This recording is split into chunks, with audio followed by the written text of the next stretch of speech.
Sus invitados son parte de una nación letrada y democrática en donde la conversación versa en torno a libros fundamentales. Radio Sol presenta La República de las Letras, la excusa perfecta para reflexionar acerca de lo que somos o lo que podemos llegar a ser. Conducen Marce Mercado, Bernardo Cienfuegos y Niño Cristian González. Proyecto financiado por el Fondo Nacional de Fomento del Libro y la Lectura Convocatoria 2019. Es una invitación de Resomag, Centro de Imágenes Avanzadas. Resomag, comprometidos con su salud. Contamos con la más moderna tecnología y el mejor equipo humano. Adicionalmente, para su mayor comodidad, ponemos a su disposición nuestro portal paciente en www.resomag.cl, donde podrá visualizar sus exámenes e informes de resonancia, escáner, ecotomografías, radiografías y mamografías. Para más información, visítenos en nuestras sucursales. Comuníquese con nuestro call center 55 2 46 46 46 o ingrese a www.resomag.cl. Resomag, Centro de Imágenes Avanzadas. La isla de Gont, una montaña solitaria que se alza más de 1000 metros por encima del tormentoso mar del nordeste, es una famosa comarca de magos. De los poblados de los valles altos y los puertos de las calas sombrías y estrechas, más de un gotesco ha partido a servir como hechicero o mago en las cortes, o en busca de aventuras, haciendo magias a los señores del archipiélago y yendo de isla en isla por toda Terramar. De entre ellos hay quien se dice que el más grande y con seguridad el más viajero fue el hombre llamado Gavilán, que en su época llegó a ser señor de dragones y archimago. La vida de Gavilán ha sido narrada en la gesta de Ged y en numerosos cantares, pero este es un relato del tiempo en que aún no era famoso, anterior a las canciones. Un mago en Terramar, de la escritora estadounidense, ganadora varias veces del premio Nebula y premio Hugo, Úrsula K. Le Guin, es la novela que nos convoca esta noche en nuestra República de las Letras de Antofagasta a través de Radio Sol y su señal online. Me encuentro a solas esta noche con este sexy profesor penúltimo romántico, Bernardo Cienfuegos. Hola, ¿cómo estás? Y en ausencia de nuestra querida niña que se tomó 2 semanas para reflexionar acerca de el universo, los problemas medioambientales que lo quejan y la posibilidad de su destrucción. Sí.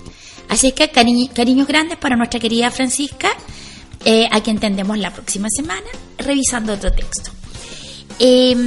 Estamos revisando hoy día este libro perteneciente al género de la fantasía y ubicada dentro de, cuando usted lo busque, tiene que ir a literatura juvenil. No en la librería Antártica, porque no tienen literatura juvenil. No tienen literatura. No sé, bueno. Por ejemplo, en Truman. ¿En Truman tienen? Sí, en Truman tienen literatura. Pero bueno, está enmarcado. La verdad es que cuenta la leyenda que le piden a Úrsula Le Guin que escriba un texto dedicado a los jóvenes y ella sí, diga, por decir algo una cosita poca, una sí. cosa poca, crea esta novela que se llama Un mago en Terramar y que forma parte de una saga o de un ciclo, como me enseñó el profesor durante la semana, que comprende otros textos como Las tumbas de Atuán, La costa más lejana de Janu en el otro viento, y que cierra con cierra esta saga o este ciclo con cuentos de Terramar, otra producción de la misma autora que nació en 1929 en California, que fue la primera mujer elegida gran maestro por la Sociedad Norteamericana de Escritores de Ciencia Ficción, a pesar de que tú, Bernardo, defiendes su ubicación en fantasía. Lo que ocurre es que ella parte escribiendo ciencia ficción. De hecho, a ver, ella es una escritora bastante prolífica, que era bastante común para ciertos grupos de escritores de la época. No sé, pues Asimov escribía torres de cosas. Lo mismo pasaba con Bradbury. Así. Bradbury. O sea, como que siempre te podías encontrar con algo exacto, nuevo de Bradbury. Justamente, siempre aparecía algo en algún momento. Además escribían en fanzines, en todos lados. De ciencia ficción. En todos lados. Le pasaba un confort, una servilleta. Tipo, te sacaba un cuento, de hecho, son anécdotas que cuentan. Particularmente de Asimov, decía la señora que de cualquier cosa, él decía, se podía contar una historia. Y esta no es la excepción con Ursula Le Guin. Ella parte escribiendo una serie de textos, de libros que va ligado a la ciencia ficción, pero no a la ciencia ficción dura, entendiendo que hay una ciencia ficción más dura, que es lo que hace Isaac Asimov, o Philip K. Dick, y una ciencia ficción que es más bien más blanda, la soft fiction, que está ligado a Bradbury y está ligado a Ursula Le Guin. Y empieza y esto se diferencia básicamente porque los tópicos que aborda Le Guin en sus primeras historias, que tienen que ver con, no sé, Planetas de Exilio, La Ciudad de las Ilusiones o El Mundo de Rocanon, que hay un librito que puede conseguir después de muchos años. Hay que decir que es una pena que ustedes que no tengamos un en vivo en este rato, porque el Bernardo trajo su biblioteca completa para la radio. Sí. Te tiráis una foto porque tení, o sea, encárgate una obra completa de la Úrsula. Lo que pasa es que yo estos libros los cuido mucho porque acá en Chile se consiguen poco y nada. De hecho, me encontré en una librería hace muy poco, o relativamente poco, y llega muy poco, no sé, por La mano izquierda de la oscuridad, que es el bestseller, más potente de los libros de Úrsula, y es que la catapulta al estrellato. Pero por ejemplo, el tema de estos 3 primeros libros de ciencia ficción, donde ella hace algo que lo mencionan en Wikipedia y en otros estudios que aparecen ahí en internet, que ella hace antropología ficción. O sea, hace estudios, casi cuestiones antropológicas a propósito del mismo ser humano, pero en cuentos, en historias de ciencia ficción.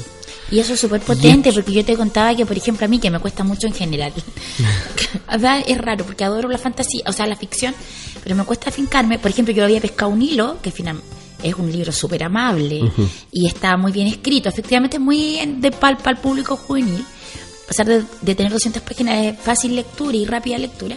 Pero por ejemplo, yo le entré por el tema del lenguaje, me hizo o sea, de cómo ella, esta afición de la cosa esta de nombrar, de ponerle nombre a las personas y a las cosas en el texto que nos convoca hoy, tú podías hacer un hilo que tiene que ver con la antropología, con los grandes filósofos. Y de hecho, bueno, saltando de esta trilogía, de este grupo de textos de ciencia ficción, además de todos los cuentos que había escrito y las publicaciones que ella había empezado a hacer, en 1969 se lanza la fantasía. Ella también escribía poesía literaria, traduce de distintos idiomas al inglés distintos libros, desde el chino, con la complicación que ello implica.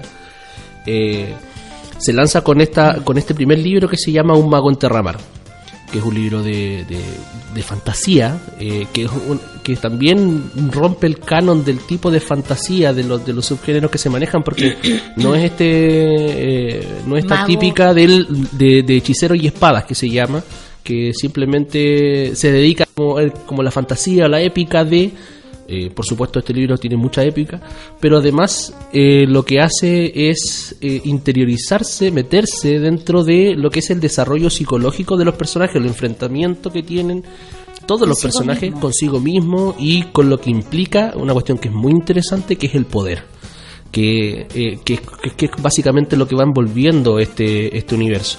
Y de ahí, que es algo mucho más interesante y que vamos a tocar más adelante, cómo esta primera historia del año 1969 que fue traducida recién en el año 83 claro, al español, claro. O sea, no fue así como, a pesar que ganó varios premios Nebula. Claro, cómo termina esta primera historia siendo algo tan potente que termina en una saga completa, en un mundo donde ya estamos hablando del ciclo de Terramar completo. O sea, el ciclo de Terramar que dura hasta el 2001, 2002, donde sacan los últimos textos.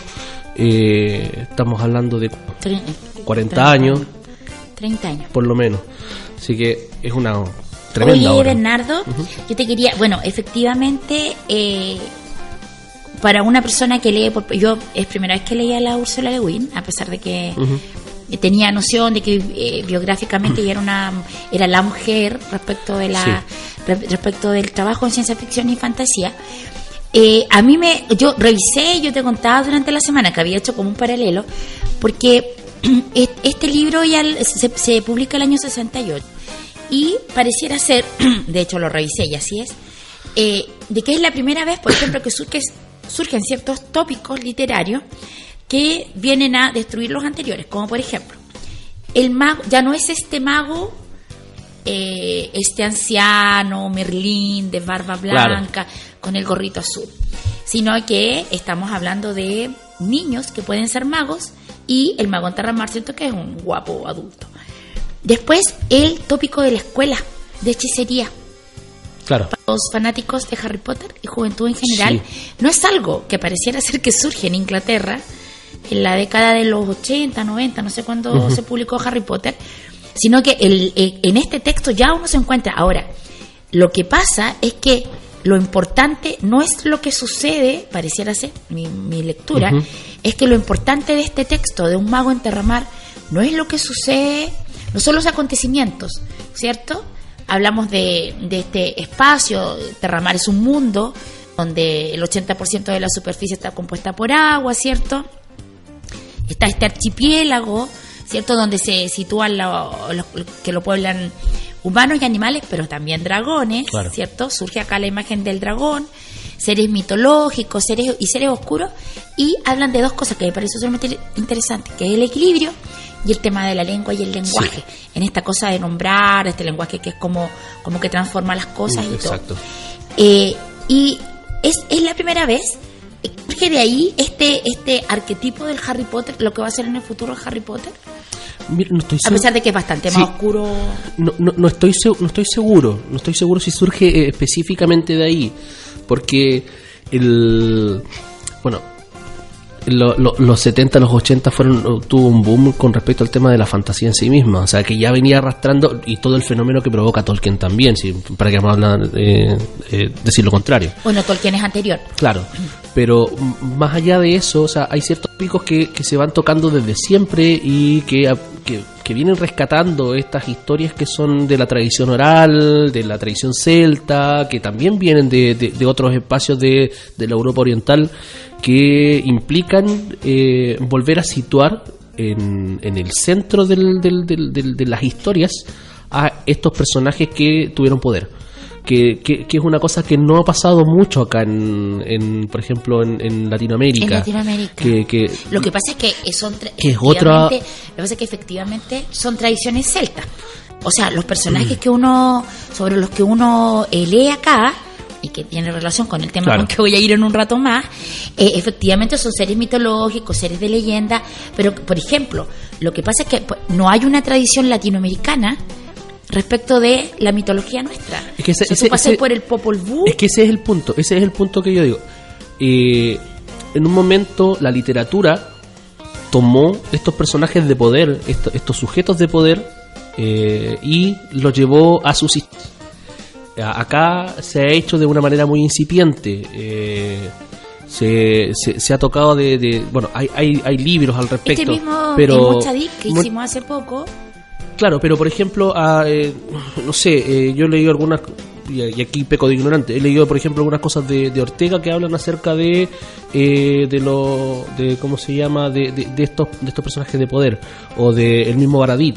Sé que hay más, yo sé que hay otros escribiendo, pero no han tenido la relevancia ni la potencia que han tenido estos otros autores, y también con una mirada de cómo uno va rescatando estas tradiciones que son mucho más antiguas, y por supuesto que toda esta percepción que uno tiene de los pueblos originarios, que es otra cosa.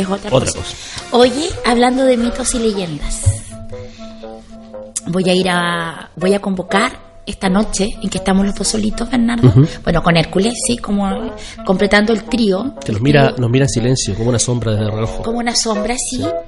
Voy a ir al mito que es Rodríguez y aquella canción que habla de dragones, princesas, Virgilios e infiernos. La primera mentira, Silvio Rodríguez. Cuando estuve en un bosque encantado noté con asombro que una piedra me cantaba, con modulaciones y con timbres de tenor, de tenor.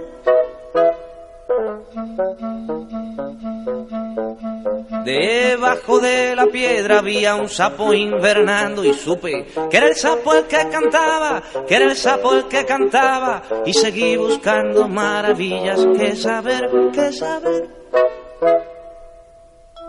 Quería una princesa convertida en un dragón, quería el hacha de un brujo para echarla en mi zurrón, quería un vellocino de oro para un reino, quería que Virgilio me llevara al infierno, quería ir hasta el cielo en un frijol sembrado y ya.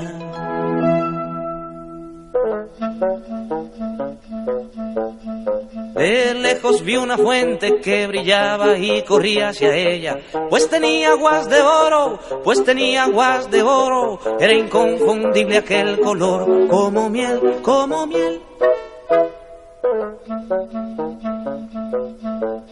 El sol se reflejaba en la fuente abandonada y supe que era el sol el que brillaba, desilusionado por 2 veces me alejé. Quería una princesa convertida en un dragón, quería el hacha de un brujo para echarla en mi zurrón, quería un vellocino de oro para un reino, quería que Virgilio me llevara al infierno, quería ir hasta el cielo en un frijol sembrado y ya. Después de 1000 fracasos como estos me sentí muy tonto. Nos habían engañado y me fui a buscar al primer hombre que mintió.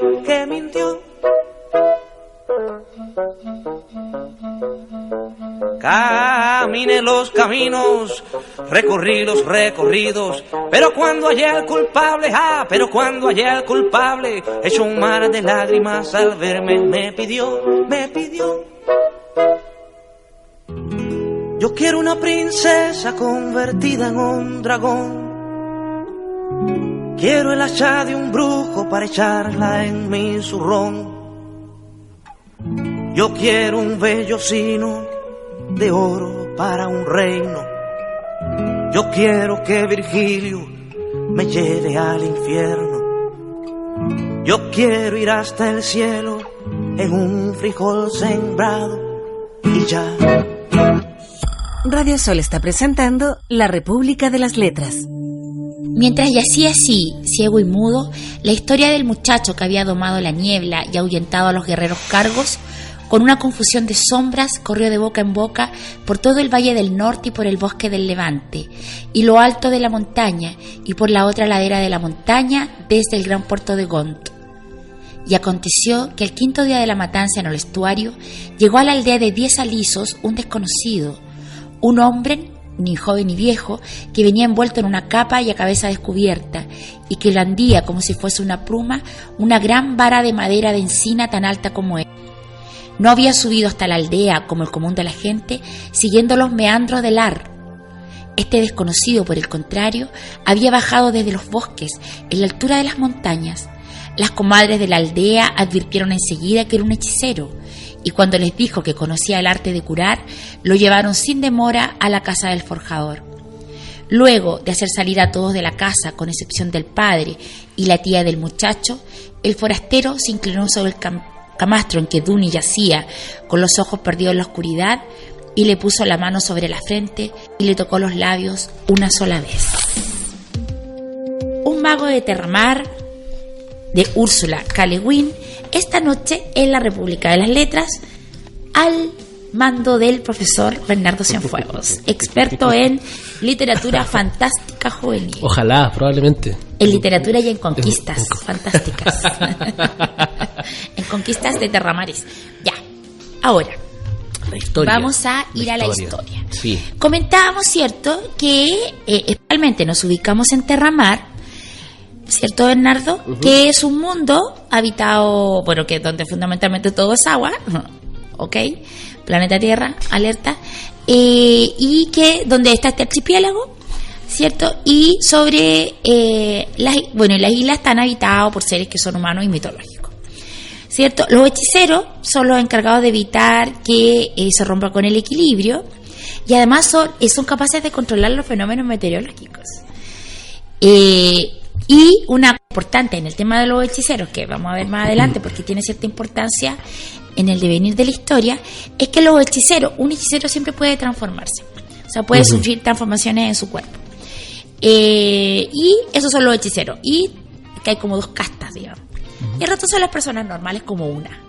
En este caso tú serías un hechicero, yo sería una persona normal, ¿cierto? No, y con un nivel de superstición, yo soy supersticiosa. Tú serías una bruja de pueblo. Puta, pero Sí, tú serías una bruja. Porque eres buena para encontrar, eres buena para atar, eres buena para hacer. Sí, eres una bruja de pueblo. No. Oye, hablando de eso... ¿Hablando de brujas?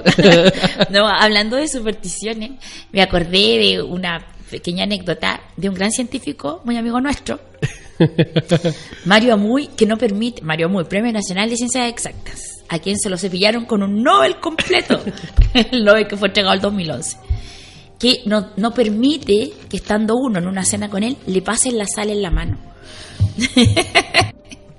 Para que vea, la gente maravillosa como Mario está llena de contradicciones, siempre. Somos nosotros y nuestras sombras. Sí, no, pero además la gente, cuando de pronto dice, no, porque uno tiene que ser coherente, claro, coherente mis pelotas, y tenía Mario muy encantado como él. No, deja ahí la sal, no, pero Mario toma.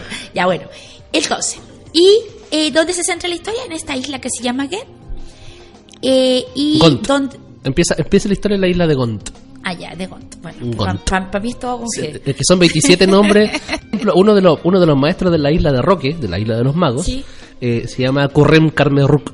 Ay, Bernardo, no, ya, demasiado. Lo tomé con cariño, y te agradezco, tú sabes, finalmente puedo decir que le llevo a la Lewin. Hasta ahí vamos. Bueno, y llega en el texto que yo leía, ¿cierto? Pasan varias cosillas, que no es mucho lo que pasa. Recién me dispersé, como suele sucederme, y no dije que en realidad yo tuve percepción personal de que esta historia iba de este tránsito o este viaje que tiene que ver más con lo personal de Duni, que después Gavilán, sí, que tiene otro nombre en inglés porque es una traducción, y que después deviene en Ged. En Ged, sí, claro, cuando lo nombran. Claro, lo que ocurre es que mira, la historia parte de lo siguiente. Hablan de este chico que vive con su padre, que es un forjador, básicamente, que trabaja las herramientas, que va bruto, la mamá murió cuando él era muy niño, y él básicamente ayuda al papá en su momento, tiene hermanos que ya no están, que ya se fueron, y vaga mucho, es un cabrón básicamente libre, y lo dicen ahí mismo salvaje. En todo esto se da cuenta un día en el campo que hay una de estas brujas de campo que repite una palabra y que las ovejas lo siguen. Es su tía, o sea, es la hermana de su madre, pero que medio que lo cuidó así como mientras necesitaba que le cambiaran los pañales después. Exacto. Y resulta que él escucha la palabra y la copia y la dice, y resulta que le funciona. Porque tal como decías tú, Marcel, recién, hay hombres de poder, mujeres que tienen un poco de poder, que ese es otro tema que vamos a tocar más adelante, y hay quienes son personas comunes y corrientes que nada. Como una. Claro. En este caso tú eres el hombre de poder porque entiendes. Y resulta que él repite y se encuentra con que las cabras le siguen, funciona, por lo tanto él tenía incipientes dotes para eso. Resulta que, como una buena historia de aquellas, hay pueblos en guerra, le empiezan a enseñar algunas cosas entre medio, aparecen unos guerreros, los cargos, que no hablaban el mismo idioma que las islas interiores, y atacan la isla. Y él, como había aprendido ciertas cosas de la tía y de otros magos transhumantes que habían dado por ahí, lo que hace es usar unos sortilegios y unos conjuros para poder manipular las nieblas. Salva al pueblo de un ataque de por lo menos 100 cargos.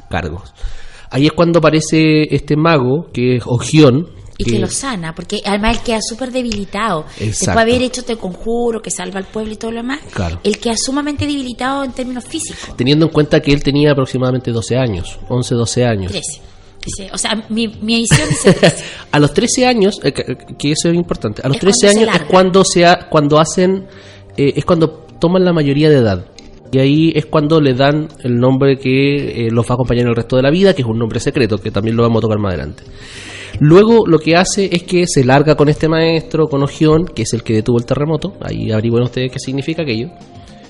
Y pasa por distintas peripecias y se va a esta isla de magos que es como Hogwarts, pero en versión Lewin, donde... Bastante mejor, A mí me o gusta sea, bueno, mucho. que yo no conozco la otra versión porque conozco Hollywood. Sí. Es como Hollywood versus Lewin. No, Más la literatura, bueno, son literaturas distintas en cuanto a las formas, pero ambas son ricas, bueno. Y llevado por la ira, que finalmente que es lo que es el detonante, es donde se genera toda la problemática y finalmente lo que desencadena el resto de la historia. Que es muy bonito eso. Por la ira, Eso, sí. por el orgullo, el ego, tiene un enfrentamiento con Jaspe, que es como su contrario, como su oponente dentro de la escuela de magia. Que es otro, Jaspe es otro niño. Otro estudiante. Ahí hay una trilogía de amigos, que es Exacto. cuando él se va a esta escuela de hechicería. Claro, el ¿cierto? tercero se llama Algarrobo. Algarrobos. Y resulta que tienen un enfrentamiento de magia y él dice, bueno, yo puedo invocar a los muertos. Se pega una quebrada más o menos. A propósito de que él había leído un libro de su maestro anterior de Ogión a escondidas. Ahora Gavilán, Gad o Duni o como sea que sea, porque tiene varios nombres, que es el protagonista. Igual él tenía cierta precariedad emocional y que es muy bonito cómo se desprende. A mí me pasó que a pesar de ser un libro de fantasía juvenil, hay una posición del lector que es súper interesante porque uno va haciendo como lectura, porque es bastante lábil emocionalmente. O sea, hay un episodio cuando va caminando con el mago también, que se encuentra con una chica de su edad, que Sí. es muy guapa, que también le quiere impresionar y que también le dice que él puede hacer cosas que no tiene claro si puede hacer bien. Claro. Que esto de transformarse. Exacto. Sí, de hecho, esa es una de las cosas que más se rescata de la obra de Lewin, por lo menos de esta saga y de los cuentos de fantasía de ella. Es que se sale del canon de el mago todopoderoso o que nace con poder y nace sabiéndolo, y aunque aprende, ¿ya? Sino que es lábil, como dices tú, tiene su ripio, tiene toda esa carga que implica su historia de vida personal y no se la sacan de pronto. No es como que él llega, lo tocan con una varita y ¡paf! Y él tiene el poder y anda con sus túnicas. No, tiene que pasar por distintas pruebas que le implica, incluso reconocer que él había sido ignorante, que había sido se había llevado las pasiones más bajas y profundas, que era todo lo que no le habían dicho que no tenía que hacer, y finalmente llega derrotado de vuelta a donde su primer maestro para poder decirle, bueno, no sé qué hacer, porque cuando está en este enfrentamiento que hablaba yo recién, él libera una sombra. Claro. Y esta sombra es la que lo persigue, la Y que que se convierte en el antagonista de verdad. se convierte justamente en este O antagonista. sea, Que no sé si antagonista, pero al menos, bueno, como en el malo. lo que pasa es que esa es la parte interesante, porque tampoco tiene un villano de... No, porque Jaspe, que es como con quien se enfrenta... Claro, es como el contrario nomás. Es el contrario, pero el tipo no es malo. No. O sea, Jaspe es otro alumno más. Exacto. No tiene características que lo hagan una mala persona. No es este chico vanidoso. No, incluso Jaspe es quien primero lo acoge cuando él llega a la escuela. Claro. De hecho es este personaje de Jaspe es como que va provocando ciertos cambios. Lo que lo obliga a aprender mejor, más rápido, a esforzarse. Pero el que compite la es él. verdadera, claro, él compite con... Es él compitiendo con Jaspe, Claro. ¿o no? Sí, no, O sí. puedo estar súper Sí, perdida. sí, lo que pasa es que Jasper era un personaje que venía de una buena cuna, con dinero, cosas por el estilo, por lo tanto, siempre se sentía superior. Fans de Harry Potter, ustedes van a entender al tiro cuál es la relación ahí de la que estamos hablando. Pero Esta situación de ahí hablaba, privilegio que... justamente, ahí hablábamos de que este villano o este contrario, este antagonista, no es el tradicional tampoco, porque no es un sujeto en sí mismo. En el caso de la sombra. En el caso de la sombra, porque la sombra es distintas cosas a medida que va avanzando el tiempo. Pero bueno, es importante ir prestando atención a esos detalles, porque finalmente eso es lo que nos va mostrando qué es esta historia. ¿Quién es Gavilán, que tiene como nombre verdadero Ged? ¿Quiénes son estos personajes? Algarrobo. Además que, espérate, antes de la traducción, porque uno lo traduce en Gavilán, que tiene que ver con este aspecto salvaje. O sea, cuando el nombre Gavilán del protagonista, que en realidad es el apodo que le dan en el pueblo, no tiene que ver con una traducción literal del inglés, sino que más bien con una aproximación, porque es el nombre que le daban por su aspecto salvaje. Pero que tú me dijiste el nombre, que es una cosa rara de pronunciar. No, si él tiene 3 nombres durante su vida. Duni, que es el nombre que le pone la mamá cuando nace. Después Gavilán, que es el apodo que le ponen sus mismos, por esto y después Ged, que es cuando él traspasa el río que es su nombre verdadero. Que es su nombre verdadero. Esos son los 3 nombres. Ya. ¿Irás con tu tema? Iré con el tema. Ya. Bueno, a propósito de sombras, a propósito de cosas oscuras y de lo que implican ciertas canciones para algunos, está teñido, hay muchas canciones que se van nombrando en la historia, no historias conocidas, no canciones conocidas me refiero, sino que la música es también un aspecto trascendente dentro de lo que es la magia, lo que es el mundo de Terrapar. Y por supuesto que nuestra realidad tampoco es la excepción. Así que nos vamos con una canción bastante oscura, bastante dolorosa, que se llama Fade Out de Radiohead. Rows of houses all burn down on me. I can feel the hands touching me. All these things into position. All these things are one day swallow whole.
Resomag, comprometidos con su salud. Contamos con la más moderna tecnología y el mejor equipo humano. Adicionalmente, para su mayor comodidad, ponemos a su disposición nuestro portal paciente en www.resomag.cl, donde podrá visualizar sus exámenes e informes de resonancia, escáner, ecotomografías, radiografías y mamografías. Para más información, visítenos en nuestras sucursales. Comuníquese con nuestro call center 55 2 46 46 46 o ingrese a www.resomag.cl. Resomag, Centro de Imágenes Avanzadas. Seguimos en Radio Sol con la República de las Letras. Pero todavía no entiendo, Gavilán. He visto a mi hermano y hasta al aprendiz iluminar un sitio oscuro con una sola palabra. Y la luz brilla, ilumina. No es una palabra, sino una luz con la que puedes alumbrarte. Oh sí, respondió Ged. La luz es un poder, un gran poder que hace posible nuestra existencia, pero que existe por sí misma, más allá de nuestras necesidades. La luz del sol y la luz de las estrellas son tiempo, y el tiempo es luz. A la luz del sol y en los años y días, la vida es. En un lugar oscuro, la vida puede llamar a la luz nombrándola, pero por lo general, cuando ves que un hechicero nombra o invoca, cuando hace aparecer algún objeto, no es lo mismo, no llama a un poder mayor que él, y lo que aparece es solo una ilusión. invocar una cosa que no está presente, llamarla pronunciando el verdadero nombre, es una gran maestría y no hay que utilizarla en cuestiones menores. No para calmar el hambre. Milen Rama, tu pequeño dragón te ha robado una galleta. Oh, qué linda Úrsula. Sí, qué linda, qué dulce. Maravilloso. Pero ¿me podías explicar por qué no lo habíamos hecho? ¿Quiere que diga la verdad? ¿O que...? Porque los dragones podían mentir en la lengua verdadera, los magos no. Ay, sí, tú eres el hechicero. Yo soy una bruja de pueblo. Soy la hermana desdentada. La hermana desdentada. La hermana desdentada, literalmente. Oye, ya estamos en el tercer bloque y antes de seguir en esta cosa tan entretenida donde tú nos estás imponiendo acerca cosas de la Úrsula Le Guin, tenemos que decir que este programa es un programa financiado por el Fondo Nacional de Fomento del Libro y la Lectura, convocatoria 2019, vamos con la convocatoria 2020, pujemos, y Resomag, Centro de Imágenes Avanzadas. Besos a la niña, que es como la hechicera de Resomag, sí, que hoy día está en camita, ¿cierto? Pensando. Está pensando acerca de como dirían algunos sabios, las alegrías y avatares de las gestiones culturales en Antofagasta. Oye, me leí el libro, tengo que decirlo, ya está bien, lo diré. Oye, editaron un libro, 3 chicos que son de la región, que es el Darío Quiroga, la Carla Redlich y el Julio Pastel. Lo lanzaron la semana pasada o antepasada. Agradezco a la persona que me lo regaló. Y hay textos que son bien interesantes. Hay un texto de nuestro queridísimo gran maese, gran hechicero, gran mago, un gran mago en Terramar, Alberto Mayol, que sí, que tiene ciertas cosas aporta. En realidad es un texto que, o sea, nosotros adoramos al Alberto, pero hay que decir que es un texto que trata acerca de ciertos tips, el desarrollo del arte en zonas mineras, a partir de un estudio muy serio que hizo el Alberto y la USACH. Hay textos muy buenos. Cariño ahí, yo encontré muy bueno el texto de la Paula Orellana, encontré muy bueno el texto. Cariño para la Paula. Sí, el texto de Luis Echeverría. Bueno, por supuesto, notabilísimo y por sobre toda la media, el de nuestra diosa de las artes, Antofagasta Arlet Ibarra. Sí, está, fíjate, bueno. Ahora, es un dispositivo que funciona para la industria cultural. O sea, los que, de verdad, o sea, no es nuestro caso, pero sí, pero fíjate que me sorprendió porque a primera vista, desde la forma, no es un libro atractivo. Tiene una letra muy pequeña, y eso nos ayuda a que sea atractivo. O sea, a nosotros nos atrae un papel confort escrito, pero no es lo usual, así como yo no entiendo nada de cine ni de música, pero no es lo usual. Y desde eso, sí, me parece que hay que saludar ese tipo de iniciativas, que está escrito donde, por supuesto, a pesar de que está el Pato Roja de la FILSIC, pero él habla desde la industria cultural, no hay absolutamente nada de fomento lector. Y debe ser porque el fomento lector no tiene ninguna posibilidad de vincularse a la industria cultural. No. Esto es gasto, estos árboles talados. You rest your case. Sí. Estos son árboles talados. No más preguntas, señoría. No, porque nosotros lo que nos importa acá son los magos y hechiceros. Y dragones. Y la música oscura. Ya, retomemos. Bueno. Profesor. Entonces, en la pelea, Gavilán, o Ged, con su nombre verdadero, pelea con Jaspe de Jacoa. Trae a ¿cómo se llama? Invoca a uno de los muertos, a una mujer muy famosa en las historias de la creación del mundo y de las primeras historias de las islas, de las leyendas. Y dentro de esto que estaba trayendo, de esta invocación, se libera una sombra que viene de otro mundo, que es innominada, porque hay que decir que ay, que está tan lindo ese tema del lenguaje, Bernardo. Sí, que maravilloso, es importante. Porque tiene, déjame detenerme, y sé que para los fanáticos del profesor y los fanáticos de la Úrsula Le Guin, que hoy día se han convocado en este aquelarre, quieren seguir con la historia, pero tengo que decirte que yo por lo menos hice una línea ahí en el tema del lenguaje.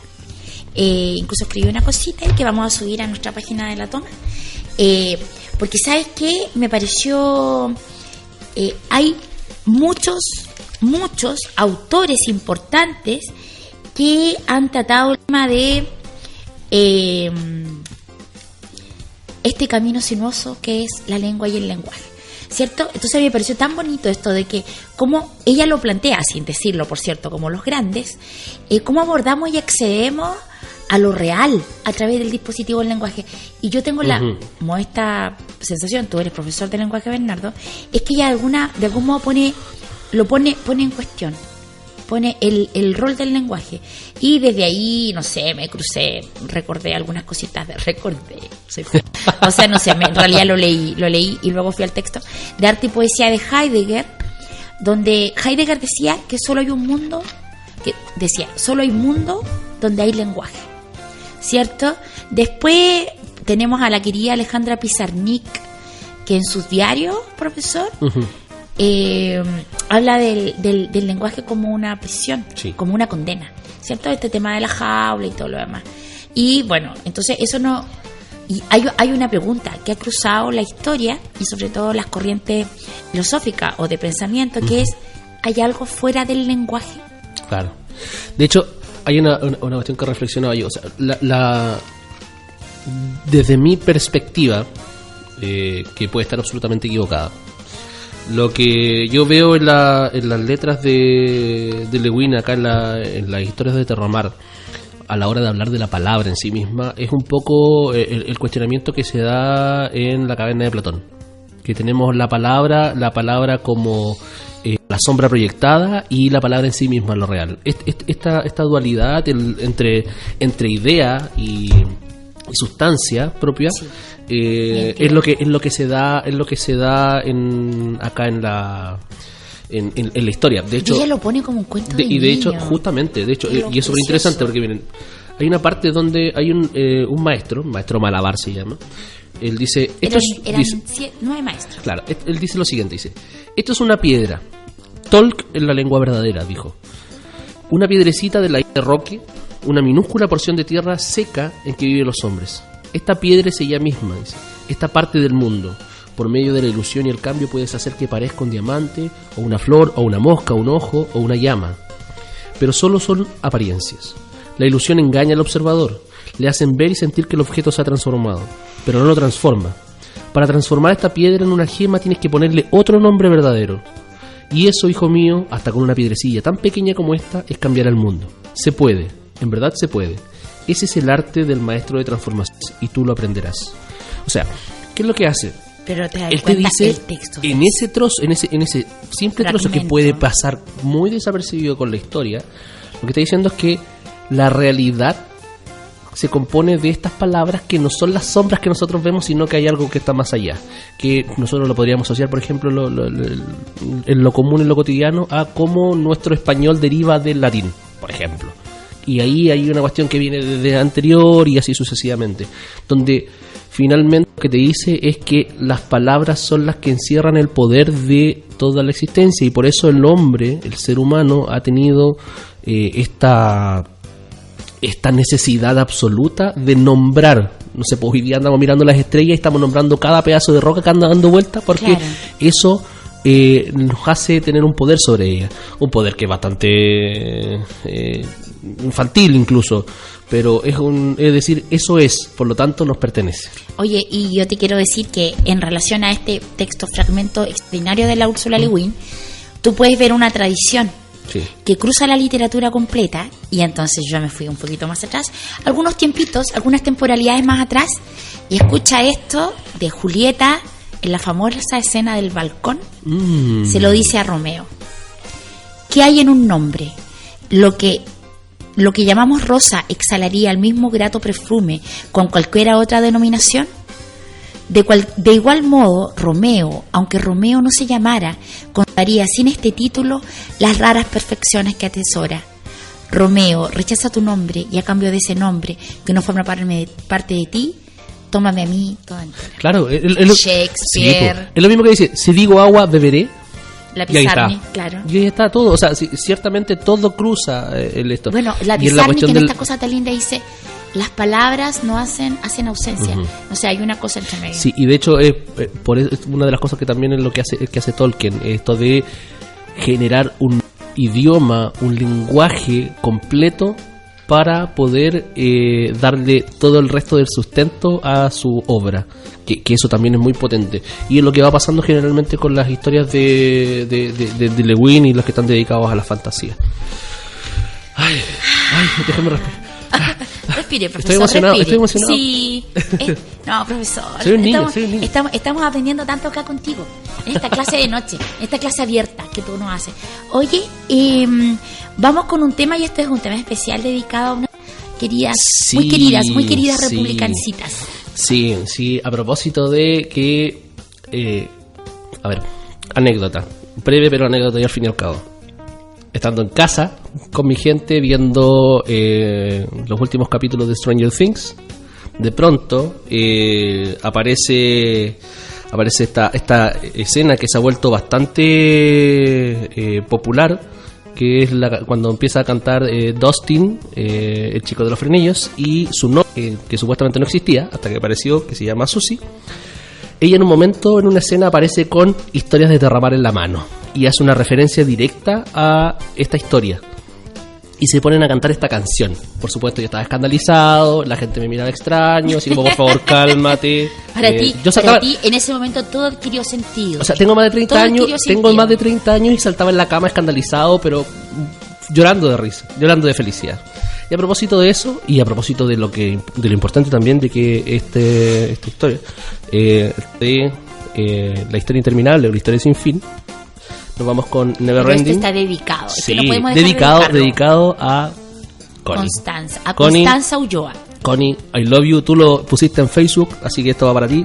Neverending Story de Limbal.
En Radio Sol, la radio para los grandes sueños. Seguimos con la República de las Letras.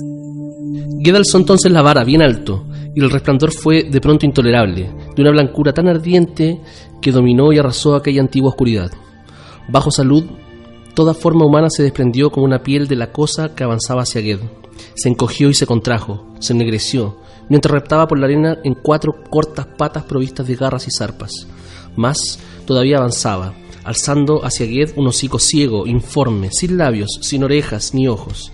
Y en el momento en que estuvieron frente a frente, a la blanquísima luz mágica de la vara se hizo completamente negra y se vio. En silencio, hombre y sombra se encontraron cara a cara y se detuvieron.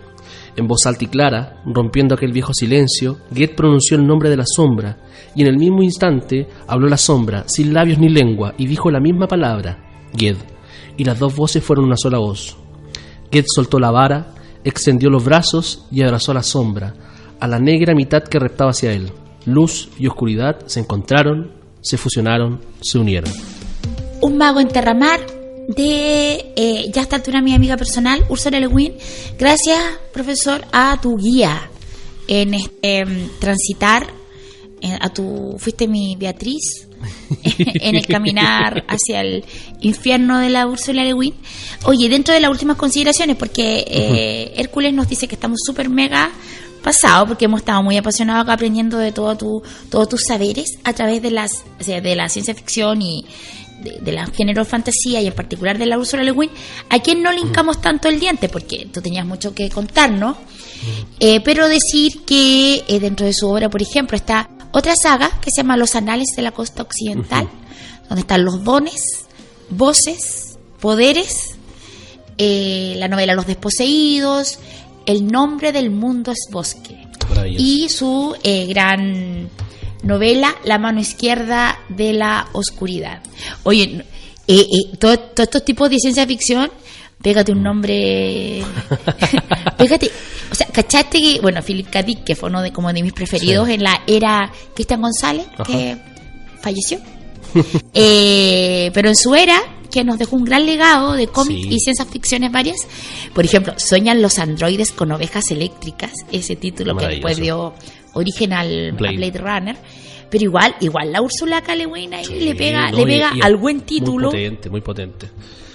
Bueno, como para ir cerrando las ideas, hay una frase que dicen en el libro que es muy, muy potente y que resume todo lo que es este primer libro. Dicen, encender una vela es proyectar una sombra. Aquí lo que se plantea es que el bien, como nosotros lo entendemos, como nosotros lo idealizamos incluso, es incomprensible sin la presencia del mal. Luz y oscuridad son parte de un todo, y tiene que ver también con con una cuestión muy íntima de Úrsula Le Guin, con sus creencias religiosas también. Claro, efectivamente, porque teológicamente el mal es la ausencia de bien, la oscuridad es la ausencia de luz. Claro. Por lo tanto, todo es bien o todo, claro, es luz.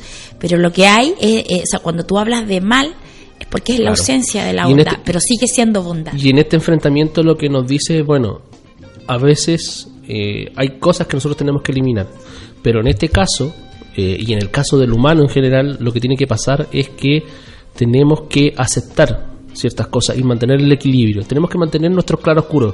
O sea, no tenemos que estar de acuerdo con nosotros mismos, tenemos que estar claro que tenemos nuestros contrastes, bueno, y ya está. Yo algo que admiro en la gente es cuando tiene la capacidad de decir, loco, ayer no eres coherente, pues no. Oye, te quiero agradecer, Bernardo, mil por haber traído a la Úrsula Le Guin. Yo no sé por qué no lo habías traído antes, no me lo explico. Oye, pero quiero sintetizar porque su hermosa pluma en esto que fue uno de mis textos preferidos. Es la lengua que hablan los dragones y la que hablaba Sejoy, el hacedor de las islas del mundo, y la lengua de nuestras trovas y cantares, de nuestros sortilegios, encantamientos e invocaciones. Me encantó, amable, lindo, no sé, seguiré. Le Guin y yo ya, sí, hay algo entre ella y yo. Sí. Feministas, no sé, lean la segunda parte, Las tumbas de Atuán. Sí, eso lo digo. Sí, porque además hablamos poco de ella, porque sí, tú eras un capo entonces teníamos que sacarte el jugo. Ya, Bernardo, últimas consideraciones, cariños, besos. Nada, hartos cariños, abrazos, saludos Connie, saludos ñoños del mundo, venceremos. Sí. Besitos a la Francisquita que hoy día no estuvo, pero que nos acompañará con el favor de Dios y la Virgen Santísima la próxima semana cuando revisemos a otro norteamericano, Scott Fitzgerald con El Gran Gatsby. Y chicos, Reinaldo, muchas gracias. Esta ha sido la República de las Letras. Muy buenas noches. Chao, que estén bien. Resomag, comprometidos con su salud. Contamos con la más moderna tecnología y el mejor equipo humano. Adicionalmente, para su mayor comodidad, ponemos a su disposición nuestro portal paciente en www.resomag.cl, donde podrá visualizar sus exámenes e informes de resonancia, escáner, ecotomografías, radiografías y mamografías. Para más información, visítenos en nuestras sucursales. Comuníquese con nuestro call center 55 2 46 46 46 o ingrese a www.resomag.cl. Resomag, Centro de Imágenes Avanzadas.